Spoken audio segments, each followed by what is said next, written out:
Bonjour et bienvenue à tous sur les stats de Plume d'Argent. Ceci est le tout premier épisode de la série. Dans notre émission, nous faisons passer un questionnaire disponible sur le Discord à chaque plume volontaire et analysons les résultats par la suite. Nous allons aborder tous ensemble la question du personnage principal de vos histoires.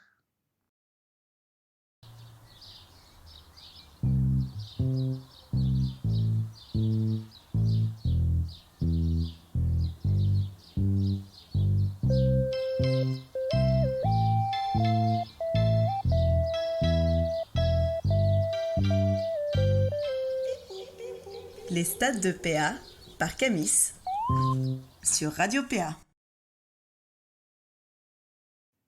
Merci de vous être retrouvés ici parce que PA c'est cool et les stats c'est cool. Donc les stats de PA c'est forcément cool.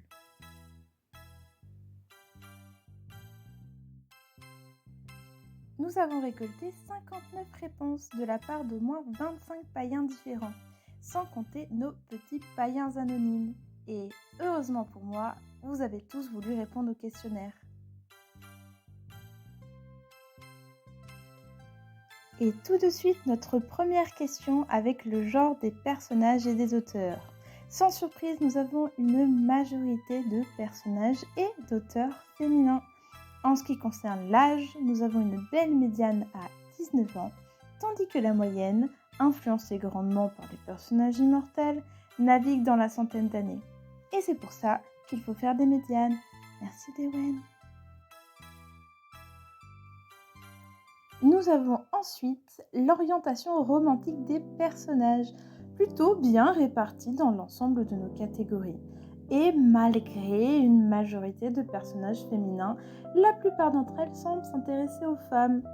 Et aimer les hommes n'est pas aussi populaire. Nous avons ensuite la répartition du genre sur les alignements. Nous pouvons voir que nous avons que 3 personnages mauvais, dont aucun autre mauvais. Donc, c'est soit d'un côté, on est loyal, soit de l'autre, on est chaotique, mais si on est mauvais, il n'y a pas de juste milieu. Nous pouvons également voir que les femmes sont loyales, les hommes sont neutres, et les non-binaires sont également neutres, dont la moitié quand même en neutre-neutre, ce qui est assez cocasse.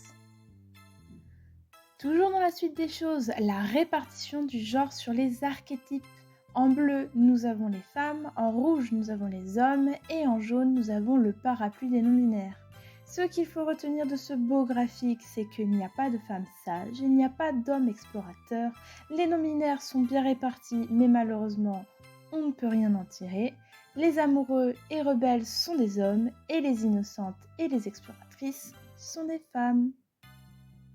Dans la continuation des archétypes, nous allons regarder la maltraitance de nos chers personnages. Oui, je sais, c'est beaucoup de nombres et de couleurs, mais tout a un sens, je vous assure. Pour faciliter la compréhension de tout le monde, nous allons nous baser sur un tableau de moyenne. Toutes les cases grisées sont celles où la moyenne n'est pas représentative, avec moins de 5 personnages par archétype. Ce que l'on peut conclure, c'est que les rebelles et les anges gardiens sont plus maltraités que les autres et les explorateurs ont une vie assez tranquille. Nous allons maintenant nous pencher sur le prénom des personnages et leur arc de développement. Ce graphique vous a été proposé par Maryse qui a classé les prénoms des personnages en fonction de sa capacité à les prononcer. Nous avons en jaune ceux qu'elle a réussi à prononcer du premier coup, en rose ceux qu'elle a dû relire avant de réussir à prononcer, en bleu ceux qu'elle n'a pas réussi à prononcer sans les écorcher, et en vert ceux qu'elle n'a pas essayé de prononcer. Nous pouvons voir que ceux qui ont un prénom imprononçable suivent tous un arc d'apprentissage à la suite duquel on finit peut-être par y arriver, et ce avec un arc de narratif plat se contentant d'un prénom simple à prononcer du premier coup. Penchons-nous un peu sur les prénoms remarquables. Donc nous avons Séol avec 2 de ses personnages, Siyobali Bashu Odeneu et Aenugdol Pardiseu. Et oui, j'ai dû prendre plusieurs prises avant de réussir à les prononcer. Nous avons ensuite Dewen avec le fameux « Je le dis pas, mais promis, je le change pas », le prénom que nous ne connaîtrons donc jamais. Ah, ma catégorie préférée, celle des orphelins. Il y a quand même 20% des auteurs qui sont d'accord avec moi. Pour être intéressant, il ne faut plus de parents. Dans le graphe à droite, nous avons à quel point le personnage est aimé par son auteur. Plus il est bas, plus il est aimé. Et comme nous pouvons voir, tous les personnages orphelins sont en bleu. Ce que nous pouvons conclure, c'est que pour avoir ses parents, il ne faut pas être aimé par son auteur. Nous allons à présent nous pencher sur les relations sociales de nos personnages au début et à la fin de l'histoire. Donc nous pouvons voir qu'au début, il y a surtout beaucoup de familles avec des papas, des mamans, des parents adoptifs, des grands-mères et des frères qui ont été malheureusement oubliés dans le questionnaire, mais ne vous inquiétez pas pour eux, ils ont été rajoutés par la suite. À la fin de l'histoire, nous perdons en parents. Nous avons perdu 4 papas, 3 mamans et même la totalité des grands-mères. C'est pas gentil pour les grands-mères. Mais heureusement, pour surmonter cette épreuve, il y a 35 amis qui sont là avec vous pour vous aider, ainsi que des meilleurs amis, des familles de cœur, des compagnons, des enfants. Il y a même un personnage qui a perdu sa solitude.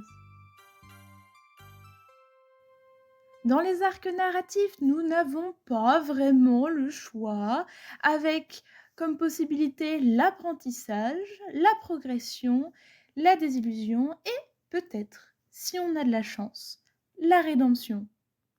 Avec une petite série de coïncidences, nous pouvons dire que les personnages en désillusion sont innocents, aiment les hommes et ont tendance à mourir, tandis que le personnage qui ressuscite a l'arc de libération.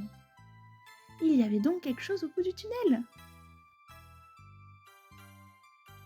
Qui ressemble le plus à son personnage?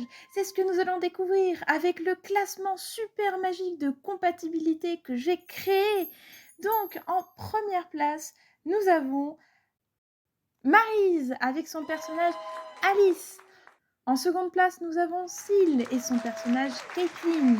Et nous avons également en seconde place Megan avec ses deux personnages Hortense et Lorraine. Dans le bas du classement, nous avons Midrias et son personnage Nora à la 58e place. Nous avons également Maryse avec son personnage Valentin. Et en dernière place, nous avons une plume anonyme et son personnage Elraza. Dans nos meilleures participations, nous avons Saskia avec 6 personnages et en seconde position, nous avons ex-aequo Maryse et Megan avec 5 personnages chacune. Car ce qu'il y a de mieux sur PA, c'est vous. Voici une petite sélection de tous les gentils messages que vous m'avez laissés dans le questionnaire. Et voilà, nous avons terminé notre premier épisode sur les personnages principaux.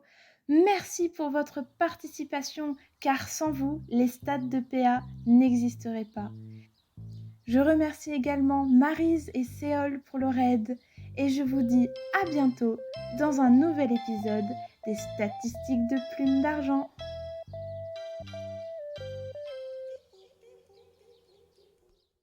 C'était les Stades de PA par Camis sur Radio PA.